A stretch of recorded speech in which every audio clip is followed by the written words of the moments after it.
From the nation's capital, Monrovia, good evening. A pleasant welcome to News Today with me, Zach Totiama Sherman, in the headlines. At the House of Representatives, 2019-2020 national budget passed into law in a tune of $526 million United States dollars. PULN's 55th anniversary celebrations in Banga City, Bon County. A woman gave birth to triples. All boys in Banga, Bon County appeals for help due to father abandonment. Those plus more for you this evening. Keep watching.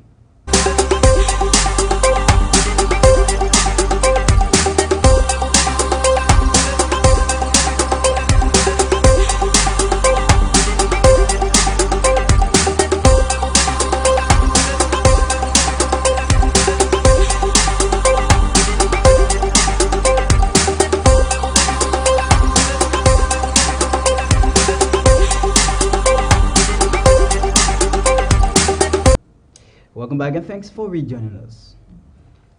After nearly 2 months of delay and heated deliberations, members of the National Legislature has finally passed into law the 2019-2020 draft national budget in a tone of $526 million.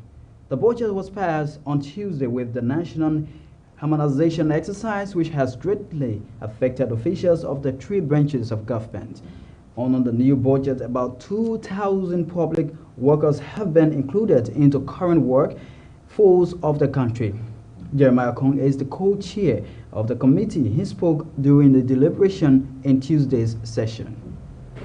Mr. Speaker, the draft budget came as $532 million from the Ministry of Finance. Having gone through this budget, thorough debate, talking to ministries and agencies, we realized that $7 million could not be realized from the revenue envelope of 532, thereby adjusting the number downward to 526. A total of about 2,000 persons this year is coming on board this government compensation. And we needed to accommodate about 2,000 persons in the 297 number. Because we needed to accommodate these 2,000 plus persons, the higher bracket in the government needed to take the shot. And so there was a 6% again after the harmonized number across all of us sitting in this room to accommodate these people, thereby leaving this plenary. If we were to take pay today, nobody will make $6,000. So we are giving out of the 8,500 we're taking, we are giving about $2,586, thereby dropping us to about 5,800 or 5,900. In the interest of our people. Even the gasoline, Mr. Speaker, we have to cut gasoline by 50% in this budget. This legislature, through the committee, and the communication on this floor endorsed by this plenary, that this program is a national program. The judiciary will reduce by 16% in compensation to accommodate 2,000 plus Liberians that were getting off programs to the payroll. Mr. Speaker, if you converted the 526 into Liberian dollar as the clerk read, in Liberian dollar we are passing, if this plenary endorses this report, we will be passing a budget of 110 billion, 460 million Liberian dollars. The Deputy Speaker of the 54th National Legislature, Prince Moe, has challenged Liberian media to readjust in order to progress along with its global counterparts. Deputy Speaker Moe, who served as a keynote speaker at the 55th anniversary of the Press Union of Liberia, also encouraged members of the media to be creative and innovative especially in the 21st century where competition is high and is most needed. He said it is now a troubling time in Liberia. As such, it will require all hands on deck to help address some of the challenges facing the country. And in such regard, he pointed out that the media role in this respect is very critical and should be respected. We will have to work overtime to ensure that things get back on track, he noted. As you commemorate your 55th anniversary, many children are unable to attend schools this year because their parents are unable to pay their school fees. Parents are unable to pay school fees for children because the economy is in a strike. Income levels have dropped. Many employers are laying off workers, while civil servants' salaries are not being paid in time. The health system is worsening. Generally, this is a troubling time in our country's history that needs all hands on deck in improving the lives of our people. And this is where the role of the fourth estate, the free press, comes in to push us into action. Let me state here that the traditional landscape of the press wherein the main perpetrator of crimes against the media was government is changing rapidly as a result of the advent of the internet. Today, there is a strangling relationship. Interest in newspapers has waned substantially. Also, the role previously played by newspapers is now being filled by other forms of media. For example, even though television is often dressed up as news with no ties to local concerns, there is an ever-growing distribution enabled by the internet. These are some of the disruptive effects of digital information. Today, personal bloggers crowd the media landscape, filtering and framing information, even though few have the time and resources required to perform acts of investigative journalism. Someone's reputation or character is destroyed long before the truth can be known. Also speaking at the occasion was Press Union of Liberia President Charles Coffey, who called on media owners to bump up the economic status of their workers in order to better the sector. What is affecting the growth of the media in the country is the economy. Despite the difficult situation, journalists continue to go in the rain and sun in the villages and get the news to provide the education required for the common good of our country. But our reporters and those who are in the lower division are victims of the economic situation. Some media owners invest in the media, in infrastructure, and their personal wealth, leaving out the reporters. The remuneration of reporters is very appalling. We have grown to 55, this must stop. Reporters are making no money. It reminds me of our economy. The government is exerting frantic effort, they talk about harmonization, even lawmakers cutting their salary, but that cannot help the economic situation of our country that is affecting the media. The economy of this country needs to be revived. We need to make sure our agriculture sector is revived. We need to look at our resources, the iron ore, the diamond, because the salaries are being cut from the lawmakers. The harmonization, can that build hospital across the country? When I did my analysis, that is negligible to enable the economy to grow. The advertisements can no longer sustain media institutions with the emergence of social media. So we call on state authorities, instead of using the advertisement of e-marshal, they should revert to traditional media, though they have the right to use the e-marshal. The traditional media is still important. Spreading message across the country. Hospitals, schools, and medical practitioners No need for them to go on demonstration if the economy is revived. So it requires total involvement. Our country must move forward. The Press Union of Liberia president at the same time pointed out that the union of late, unlike in the past, has taken a stand on some unprofessional apples in the sector and has so far named and shamed them. Mr. Coffey said gone are those days where people will use the media for nothing. Despite the media freedom in our country, there is a creeping phenomenon that if there's no remedy, will undermine the development of the media. Embedded journalism, political ownership of media institutions, enemies of the media. They want to take over the role of the media. Some of them are establishing radio stations, using invectives, calling for instability in the country, blackmailing. We should resist all of these attempts. Whenever you pass, listen to the story of the mayor, that when they hear that journalists are around, they think there is trouble. Because few radio stations and other media institutions are polluting the good work that we are doing. We have named 2 media institutions that the PUF consider as destructive tools to society.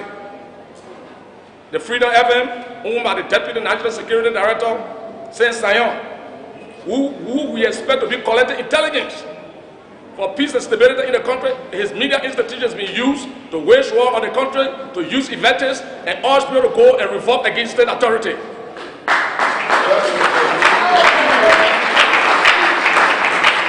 The government must take action, because I know the young journalists who lack the fundamentals of journalism, who don't have the adequate capacity to analyze situation, to go on radio. The 2 of them, I don't want to dignify them, that's what I'm not calling names, insult the entire world. Invectives on radio. When you thought they blackmail you. So the media is now being considered in the sight of the public as non-essential. So we must take action collectively. Government must also take action. Bruce Edwards is another institution. And he has established the insult process. Other institutions are following that. We have communicated with the Liberia Telecommunication Authority.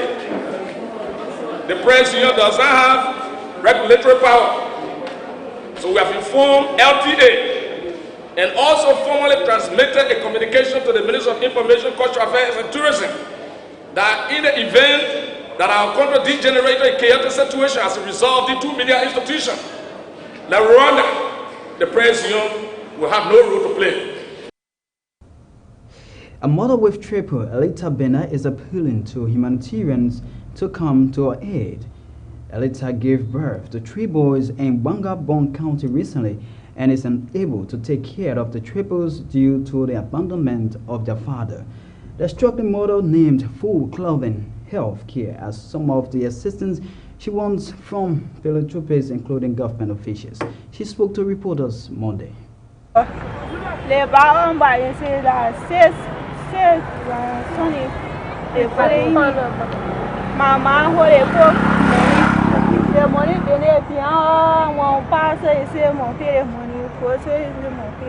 The money like 70,000 her you are just for me to me. My brother was there. What was having my brother.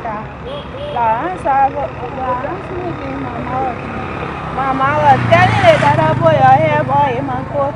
I am nobody give to help me, my boy your hair. They both say I can't allow money to go outside. I was a PB hospital now. I said, I to myself, good for us. It is so good. So I tell my boy, I beg you, your help me. I am nobody to help me. My father said, my father didn't go. I am no father. He's my mama, only my mama. Where are children party? My children, I have father. They mean deny it. Only my mama, they father. They more. So I can't for you to help me, my food.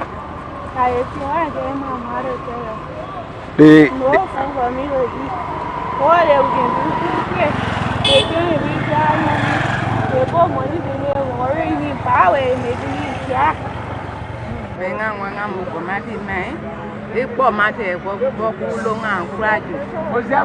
Bai kuraju ni kare te kwa bare te kwa. What are their names, please? Sadra, Mesa, Kanempo. If you are just joining us, this is a reminder that you are watching news today on KMTV with me, Zach Totia. Measurement stories we are following. At the House of Representatives, 2019-2020 national budget passed into law in a tone of 526 million United States dollars. PUL ends 55th anniversary celebrations in Banga City, Bon County. A woman gives birth to triple all boys in Banga, Bon County, appeals for help due to father abandonment. Keep watching, we are taking a very short break to be right back.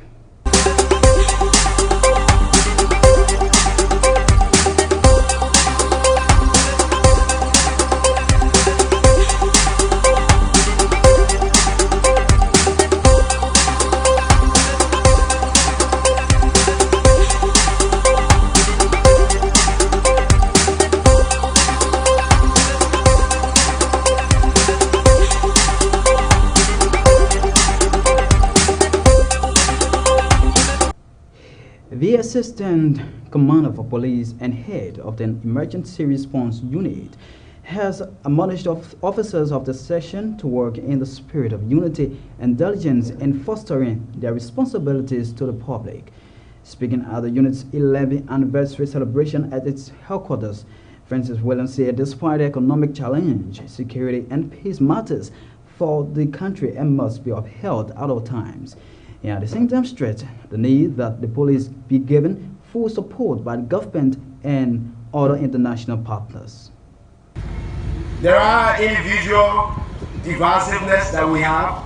There are animosity that we may build against one another. But when we come to work, we need to stand and work as a team and achieve the goals and objectives of LFP. And over the years, we have performed a lot of operations both in Monrovia and outside Monrovia, and all of our operations we have seen that our officers' attitude and professionalism has increased time after time.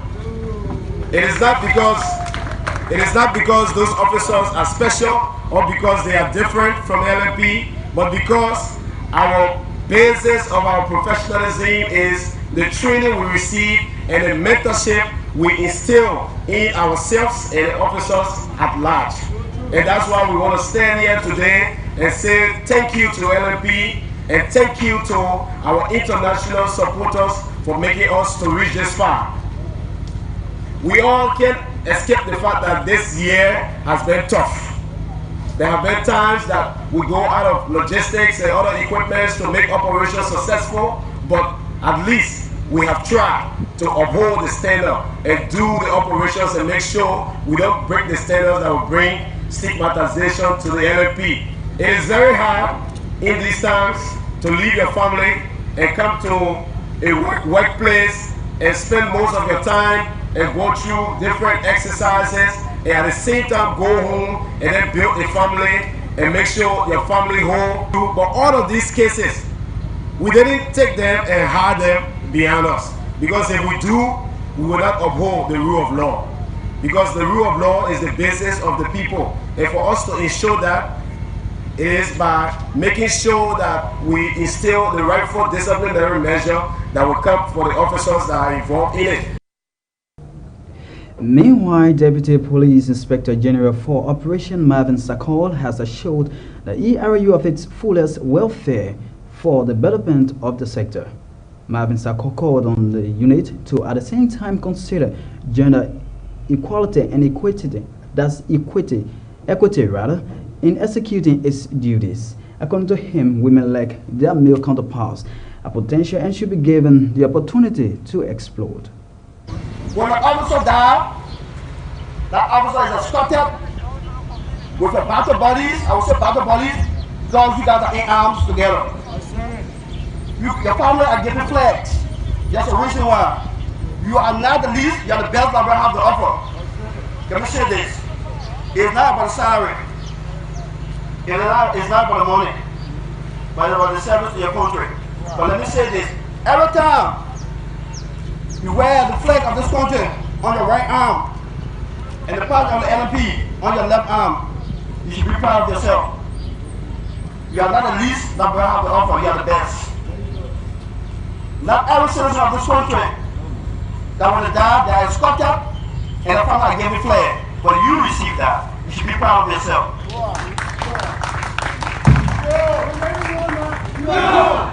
But you know what? I will say this. The former president of the United States, John Kennedy, said that for the American population, it's not what your country can do it for you, but what you can do for your country. You guys are doing the best you can, giving yourself to the country, but we have to take care of our officers. It's very important. But you can understand this. We all are faced with challenges. With the economic situation we are facing at this time, you guys still wear your uniform, when you're public service, you guys stay a mover. I don't know where you guys get that motivation from. All I'm seeing today is a sign of leadership. It's a sign of teamwork. You and your deputies, I want to say thank you. You guys hold the truth together. I must salute you guys for that. To the kind of men and women of the ERU, I want to say this. It's because of the diligence, it's because of the self-service, it's because of the discipline, it's because of who you are as an officer today. Those guys are shining. So I want to say thank you to you guys. And the Chief Executive Officer of Radio Kwatike in Bankabon County is appealing to national leaders and humanitarian individuals in the county and Liberia at large to help in the completion of a modern studio. That's a modern studio project. The local radio station project situated in Bon County has reached about 90% completion. Speaking to reporters, Mr. Murray said the station will serve the county and country upon completion and will do its best to uphold the international and professional standards. Here, this station name is Kwatika FM, as a Kwele word, meaning less work. And this is a station that started early, by late 2016. And we have operated for about like 3 years. And the structure you see here is a structure that I'm trying to put down for the radio station, because where we are currently, we are renting, and the place is not really conducive for us. And so we started this project some 6 months ago. And so this is the kind of structure you see here. You just took a tour. We have a big dream that we're praying that God will help us to achieve. And I know by the grace of God, we will be able to complete this project as you saw. So we're intending to have a very decent place, trying to change the kind of idea that people have for radio stations, especially in the rural parts of the country. So if you see us doing this ambitious project, this is why we think that we need to go some steps further, in the media landscape of rural Liberia. And so not just from the broadcast media aspect, we also intending to have a print media in here, like I told you guys earlier. We want to have a consistent newspaper for not just Bon County, but this entire region. That comes out every day. Yeah, if not even daily, but twice a week won't be too bad, considering the constraints in living from here. You don't have printing press here, and so we have to go to Monrovia. So if we can at least once a week, twice a week, in future you can think about coming out daily. But we want to have something that will be consistent. Most of the times, newspapers that come out, you see them losing from the stand. I mean, you don't have a really consistent newspaper that people can depend on. And so we think it's also necessary. Bon County is a place where people have a lot of interest in the media. People admire the work of the different radio stations. And with that development, folks, that's how we come to the close of this news presentation on KMTV. But before we go here, once again, the headlines. At the House of Representatives, 2019-2020 national budget passed into law in a tone of $526 million United States dollars. BUL ends 55th anniversary celebrations in Bangka City, Bon County. Women gives birth to triple all boys in Bangka Bon County, appeals for health due to father abandonment. I want to say thanks for your viewing pleasure. I'm Zach Totia Mesheman. Do have yourself a wonderful Tuesday evening.